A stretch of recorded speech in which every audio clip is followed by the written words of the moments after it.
Welcome to my podcast, My Cancer Journey, and I would like to welcome back my dear friend and colleague, Dr. Rosy Daniel. Now, Dr. Rosy is an integrative doctor and specialises in holistic healthcare and looking after cancer patients, and carers for cancer is also her speciality. She is also the founder and the course director of a program called Health Creation. And so welcome, Dr. Rosy Daniel, for our third podcast together. Thank you so much, Jo. So lovely to be with you. Thank you. So today we have got a huge topic for consideration. And this topic today, we are exploring the mind-body connection and spiritual healing. So we could talk for weeks about this subject on its own. It is vast, but some people may not fully understand what this means, what it's about. And so if we could begin with, what do we mean by the mind-body connection, with explanation of the needs for stress reduction? So we'll start with that. Fantastic question, Jo. And I think I said in the very first episode that it was witnessing the mind-body connection in flow with my friend that got me interested in this whole subject, because she had an irritable bowel, and I noticed the way that it ebbed and flowed with her state of mind. When she was anxious and frightened and upset, it flared up, and when she was happy and excited and in love, it calmed down. And so this is really what drew me into working in the holistic approach in the way that I have done, was really looking deeply at how much our state of mind affects our outcomes. And there was some fantastic pioneering work done in the 70s and 80s and 90s. First of all, Dr. Stephen Greer noticed how people who started off with what he called a fighting spirit did incredibly much better than people who were helpless and hopeless and anxious, and even better than people that were stoic and accepting or in denial. And then the work went on to show that people who were depressed had much less good outcomes. So it's like it's a different illness depending on your state of mind. Yes. And a big part of this is to do with the fact that if we are anxious, what happens is that we go into sympathetic nervous system overdrive. So I liken this to the accelerator and the clutch, and if for drivers will understand that metaphor, because basically we're hardwired so that if we get a challenge, the body switches so that our mind and our muscles work optimally, and that's called fight and flight. So if I'm challenged, if I'm stressed, I get a big surge of blood to the head. I get ready to run like crazy. But actually, all the housekeeping functions of digesting my food and repairing my tissues and even fighting infections or cancer become secondary, because I'm hardwired that if I'm being chased by a lion, digesting my breakfast is academic. Even fighting cancer is academic if I don't get away from the lion. But in nature, you either get caught and eaten by the lion or you get away. And then the whole nervous system is supposed to flip back over into what's called parasympathetic nervous system dominance. Now, in that state, literally the blood flows back to our core. Digestion starts to happen again. So does healing and growth and repair and all the housekeeping functions. The blood pressure stabilizers and so forth. But unfortunately, in this day and age, as many of us know all too well, we feel like we're being chased by the tiger or the lion the whole time. And so what that means is many of us are in this perpetual state of anxiety, making lists of our lists of our lists at 10 o'clock at night, you know, and then that's worsened by listening to the news and all the horror going on, that put us into this state of threat and fear. And it would be not too much of an exaggeration to say the body cannot heal when we are in that state of anxiety and fear. And this applies to a whole bunch of other conditions too, you know. The body can't, you know, we can't re-find our balance when we're in that stress state. So it does sound like a tall order, but one of the things that we have to do when we get a serious diagnosis is take a long, hard look at not only the stressors from outside, but self-stressing. How are we stressing ourselves from the inside? Are we perfectionists? You know, are we workaholics? Are we pushing ourselves like crazy to have a very aspirational lifestyle? And I'm sure many people listening or watching are nodding away at the moment. We all do it because guess what? There's a marketing machine going on out there, leading us all to wanting more holidays, more dresses, more cars, you know, whatever it might be. So we are, all of us, being lured really out of our depth, you know, punching above our weight, striving for more. And I blissfully saw a lorry going past at the side of my car the other day, which had it on the side of it, think about the power of less. And I thought, my God, you know, I didn't see what firm it was, but just think about that, you know, what that immediately does to your nervous system. Oh God, you mean I don't have to push, and I don't have to fight, and I don't have to compete, and I'm, you know, not trying to look better or be smarter or clever or whatever, you know. So this is, it's not just the marketing machine, it's our culture. And I don't know about you, but it's that sort of, our upbringing is, oh, you can sit, stand, oh, you can stand, walk, oh, you can walk, jump, you know, oh, you can jump, swing on a trapeze, you know, that sort of pushy educational, well, the child rearing culture, but also the schooling culture of pushing.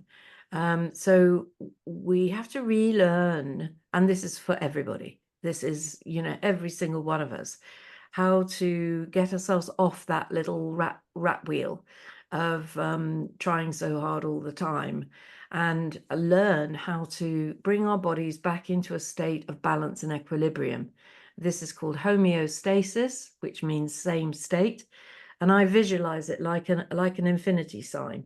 So yes, we can flow out into challenge and do just the right amount of work, but the idea is you flow back equal and opposite into the let go, the restore, and the rest and regenerate side of things.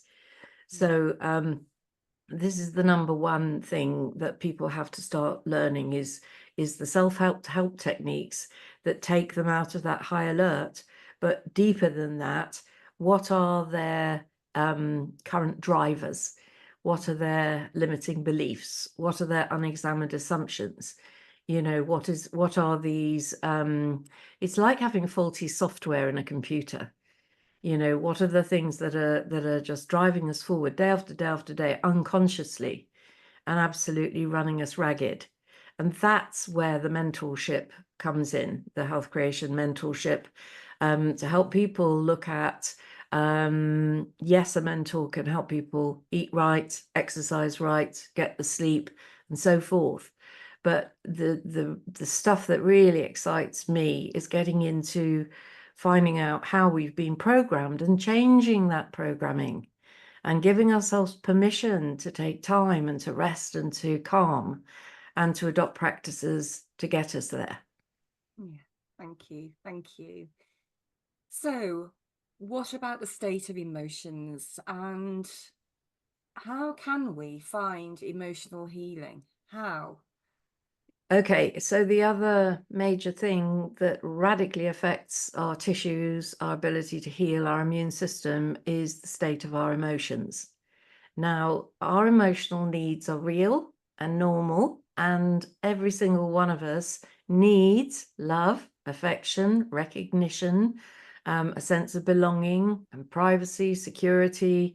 And this is mapped beautifully by a Bristol group called the Human Givens. And they map out, these needs, which are as important as our needs for food, water, air, light. I would absolutely say, this is primary.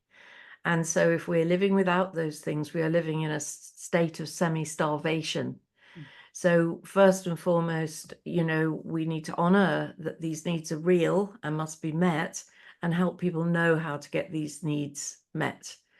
And where the healing part comes in is to do with whether we're carrying trauma and unhappiness, wounding, emotional wounding from the past, which is really causing us to hurt, to be in emotional pain.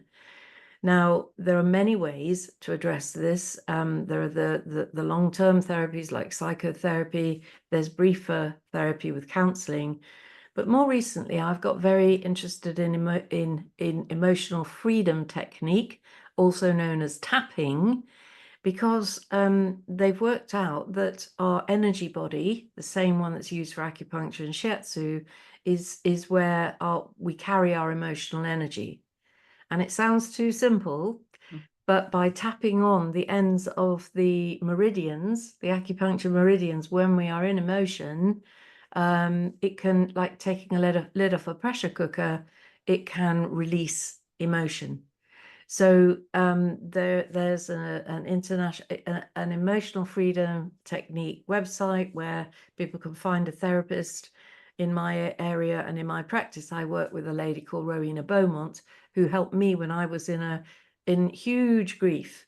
And I was so upset I couldn't really work or think.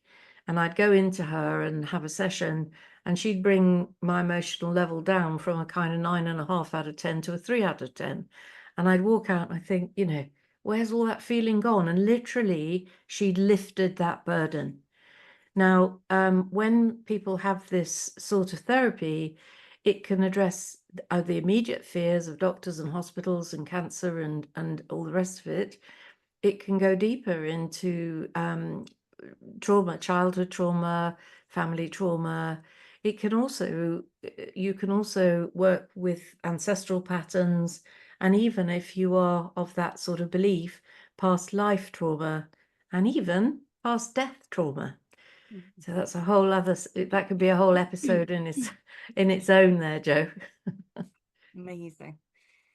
So moving deeper still, what do we mean by the soul and the spirit?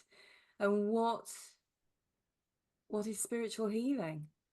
And what is energy medicine? I mean, how are we going to contain this into this podcast? I don't know, because the subject is vast. But for those who don't understand it or have never had the discussion around it, what is it? Okay, so I differentiate between spirit with a small s and spirit with a big S. As of in, I have a spirit. It's the essence of me. It's my, what gives me my uniqueness. And we know when we're broken spirited, dispirited. We also know about the phenomenon of team spirit, when we do things in a group and we develop those lovely bonds and that love and connection.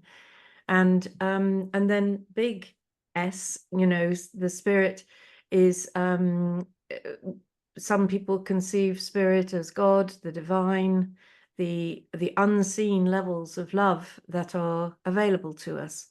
So whether they see that as ascended human masters, angels, archangels, Christ energy, and the other big spiritual leaders, and divine energy, the message we get from every single spiritual culture is that we are part of a divine matrix, which is loving and intelligent and creative. you know, look at this incredible beauty all around us of nature and the body and the cells and the organs and how it works and how we're connected with telepathy and clairvoyance, and there's an incredible intelligent network of life. And we can, when we become dispirited or brokenhearted, or lost or isolated, our spirit collapses, really. Now, when I got to the Bristol Cancer Help Centre, the beautiful thing that I first learnt about was this spiritual healing, where the healers were using their hands to channel spiritual energy, not their own energy, but they saw themselves as linking to the divine and actually asking the divine to use them as a channel to flow energy to people. And honestly, you know, the beauty of it is that it's beyond words. You don't have to work it out. You don't have to go into your pain. It's just like pouring energy into, and you know, when you were little, you probably saw the Ready Brek kid adverts where the little kid, after eating his Ready Brek, had a sort of lovely glow around them. Well, it's like that, you know, when our spirit becomes deplete, our energy literally becomes very low.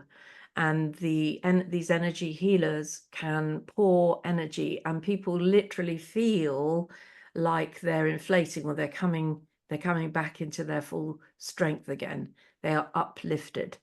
Now, the atheist version of that is Reiki, and they come from a more Buddhistic point of view, and the energy they see themselves as channeling is universal life energy.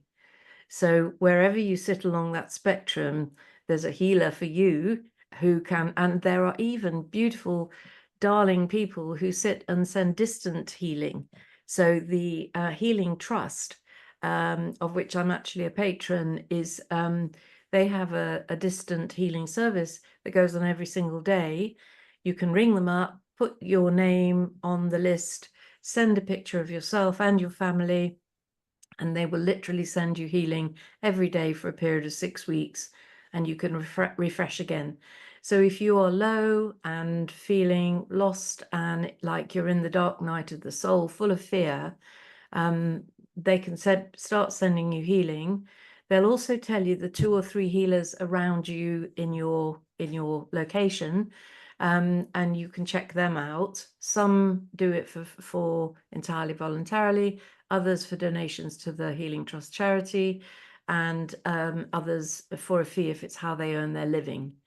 But and honestly, I've seen grown men in floods of tears, feeling the level of love, you know, that their soul has been craving. You know, I'm thinking of one guy, a really blokey bloke called Reg, and I haven't mentioned so far a film I made called The Message of Hope, which is on YouTube. If people tap in Dr. Rosy Daniel, Message of Hope, you will meet the wonderful Reg Flower and hear his story. But Reg was very hurt by something that had gone on at work. He was running a pinball making factory, but he'd been very hurt. And when he came to the Cancer Help Centre, he said the love that he felt from the healers lifted him a metre off the ground. And when he went in to have the healing, it felt like the lady got 2 irons in her hands. You know, his eyes were shut, but he said the heat coming from her was just so incredible. Now, I got a postcard from Reg the other day. Reg, at that point, back in the 90s, had a secondary melanoma and supposedly between 3 and 6 months to live. And the other day, I got a postcard from Reg saying, "You thought you might like to know, just had my 87th birthday. I'm living in my best life in the Costa Brava." So, you know, what healed Reg? Well, you know, he learned how to cry. He learned how to cry. You know, he'd never shed a tear in his adult blokey life. And for him, the emotional healing was a massive part of it. But he also, you know, when we allow the spirit to be authentic and to be expressed, you know, many of us are living half lives because we're doing things we don't really like. And I had a lady called Mary who came along way back, who said to me, Rosie, I've got to get working because I am in the wrong house, with the wrong man, doing the wrong job, living in the wrong town. I think I mentioned her. And Yes. yeah, and I kind of went, whoa, do you think we should start with nutrition and vitamins? And she said, nope, we need to get me sorted. And she recovered. So, you know, you'll hear me saying every part of this jigsaw puzzle is the most important part, but you know, don't think that if we're just doing the food and the vitamins that you've got it covered, because we need to look deeper at the pain you're holding or whether you're living true to yourself. And again, that's what we do with mentorship, and help people really come alive, come home to themselves, and start Lawrence Lashan, the great psychologist, called it singing your own song, you know, doing the things. And I think you're about to do something quite awesome, aren't you, Jo? Yes, Rosie. I'm just about to cycle from Vietnam to Cambodia Wow. to raise money for breast cancer now. So You yes, darling. so yeah. Yeah, and I bet you're excited about that. Um, 5 weeks to go. I'm not sure I'm excited at the moment, but Maybe it's I not the will best be. example, but you know, the bottom line is that our cells and our tissues work better when we are excited and happy. So, you know, what we have to obviously responsibly and sensibly help people to make transitions into being the version of themselves that feels the truest, the sparkiest, you know, the most turned on. And you can imagine what a joy it is to work in this way. Yes. What do you do in your work, Jo? Because I know, and yourself in your own practices. So for my practices, I meditate every day. I make sure that I am still and I focus on my breath, and I connect in to the angels and the bigger picture. Mm, Um, and that brings me huge solace and guidance and strength. mm, To start with, I couldn't do that. I couldn't be silent in my meditation. And I would say to anybody who's beginning or learning to meditate, there's no harm or shame in listening to a guided meditation, because that's how I started when I began. I am in nature often. I walk the dogs, mm, and my dogs are my little angels, because particularly your namesake, Rosie the Westie, lives life fully mm, in the moment. She enjoys everything so fully in the moment. She's so happy when she goes a walk, and she's so happy when she has her dinner, and she's so happy when she sits and plays with you. And mm, she's a great teacher, because she makes me realize that the only thing that matters is the moment, the mm, now. mm. So they bring me great joy, as does nature each day. And also, I have learned to just have things that bring me joy, but also rest my spirit. So I'm a Mm, big, I would say this because I'm from Derbyshire, I'm a bath person. But to have a bath just nourishes my soul, mm. nourishes my spirit. Something so simple, but it really helps me. Gorgeous. You also asked me what I do. Well, that's a biggie as well. So I am a kinesiologist. So I would call myself an intuitive kinesiologist, because I've been practicing now for 22 years. But as with many of the modalities that we've spoken about already, I tap into an energy system of my client, and then through muscle testing find out what their body, mind, spirit connection is needing to restore equilibrium and balance and to heal it. Because when that connection is made between all three, then that's when the energy starts to flow again, and that's when the healing can truly begin. And so often we think, as you mentioned earlier, okay, so I can take my nutrition on board and I can sort myself out. But if the spirit is broken or the emotions aren't right, then that's only a fraction of what we're trying to get right, isn't it? Absolutely. And this is where I see the big healings happening, Yeah. you know.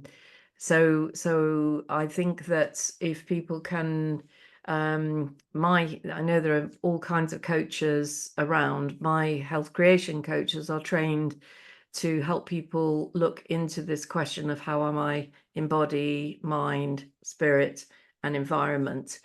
And that's a base we haven't even talked about, but you know, we can be living in a place that's very oppressive to us, whether it's the place, the people, the noises, the smells, the sounds, the energies of the earth.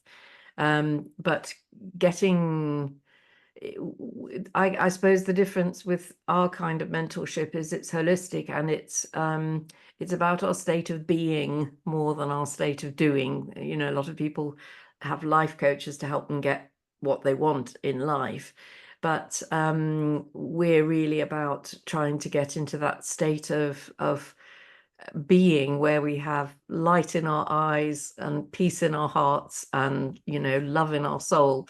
And it happens, you know, when we just ask the right questions. And probably one of the biggies, haven't really talked to you about life energy management. So we've started calling our model by that name, because what we also look at crucially is where are people gaining their life energy and where are they draining it. Yeah. And about 97% of the people that I meet as clients, people with cancer, are people who are overgivers, who put everybody else first and are constantly draining themselves. And often they don't have an in channel, they don't have an ability to receive. And so, you know, it's all very well trying to build your energy with lovely food and exercise and doing good things. But if you just give it all away again, the second you get it, you become depleted again. So what I've seen happening over the years is we get people coming up that energy graph, and then the minute they've got their energy back, oh, I'm going to repay all those people who've helped me, and I'm going to run a support group, and I'm going to, you know, I'm going to run the school teacher PTA or whatever. You know, it's lovely having a generous soul, and it's beautiful to give, but we must always give in equal measure to being able to receive. And a lot of us have got a lot of catching up to do in that place. So learning to receive, and that can start with money, because doing all these extra good things can be expensive. So setting up a GoFundMe, a crowdfunder to tell people what you need is great practice for learning to receive. I've recently had a friend who was in a real pickle, very sudden onset of a nasty situation with cancer, and completely broke. And we said we would do this, the GoFundMe thing. And he was really struggling with it, you know, oh, I can't accept, I can't, you know. And you can kind of see immediately where that whole dynamic is with, you know, he gives and gives and gives to the world, but he couldn't let it in. And bit by bit, we have got him to open to receive, and money is pouring in, because people just, he's such a lovely guy and everybody wants to help him. So, you know, also that's probably the last important message is sit and write down what it is you need, because, and then let people know who love you. Because when you do that, you know, people will come back saying, thank God, we really wanted to help, but we didn't have a clue what you needed. I had a client who did that, who said, you know, yes, I've been diagnosed with myeloma. Yes, I've been told I have 3 months to live, but actually I am still here and I need, you know, visits, and I need somebody to pick up my carrots to juice, and somebody to look after my kids while I meditate, and flowers every week, and a trip to Barbados. And she got everything on her list, including the trip to Barbados, because you know, people just so wanted to help her. Yeah. You know, so if you put yourself in the reverse position and think, if this was one of my beloved mates who was suddenly hit with a major diagnosis, obviously I'd want to do whatever I could, cook meals, clean the house, you know, whatever the hell it would take. So ask and open to receive. Yes. Thank you, Rosie. Thank you for sharing that. I mean, this subject is so vast and there are so many things to share. And I think what I would say to anybody listening is, if you are depleted and you are struggling to find the energy to do anything, then seek help and guidance. Rosie mentioned spiritual healing, because that way you are receiving without having to have any effort to go anywhere or do anything, particularly with a distant healing. You may seek somebody who does Reiki healing or who is local to you who offers healing. There are a number of therapists and practitioners like myself, like other people who work on energy medicine, who can help to restore you without it draining you, just to give you enough energy to start to begin to then look at your own spirit, your own emotions, and what then you need to do. Because as Rosie rightly said, when you're on the floor, it's hard to know which way to go because you haven't even got the energy to think.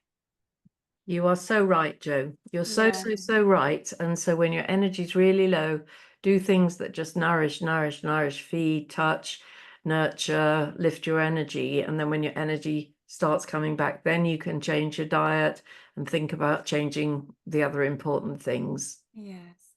And so just to finish our podcast on this subject today, we've mentioned a number of times, Rosie, about the health creation and the mentorship.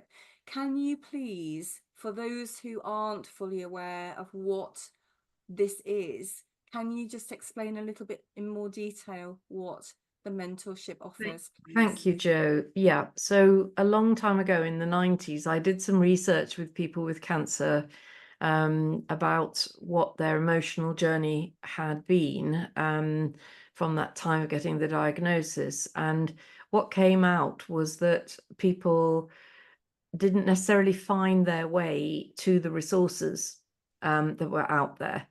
They didn't necessarily know what was going on with their condition or their treatment, and they didn't know what they could do to help themselves.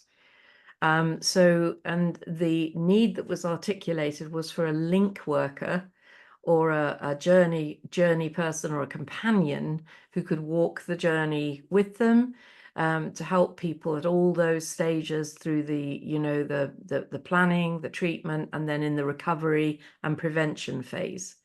So the mentors help people. Well, I've written something called the Health Creation Program, which is a 6 months program that's now online, that people takes you through six cycles of self-assessment to work out what your needs are and what you're dealing with. And then you talk to the mentor and you lock down your goals for the next month. They help you resource that, tell you where the different kinds of help are that you might need to if it's your energy that's low, or your heart that's breaking, or your that you're into the looking for food, you know, whatever it might be, whatever level, the mentor is there walking along beside you. And it divides into a health revival phase and then a life revival phase.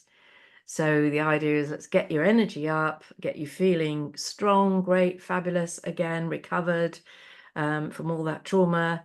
And then, okay, what's the lifestyle change I'm going to need to feel this good all the time?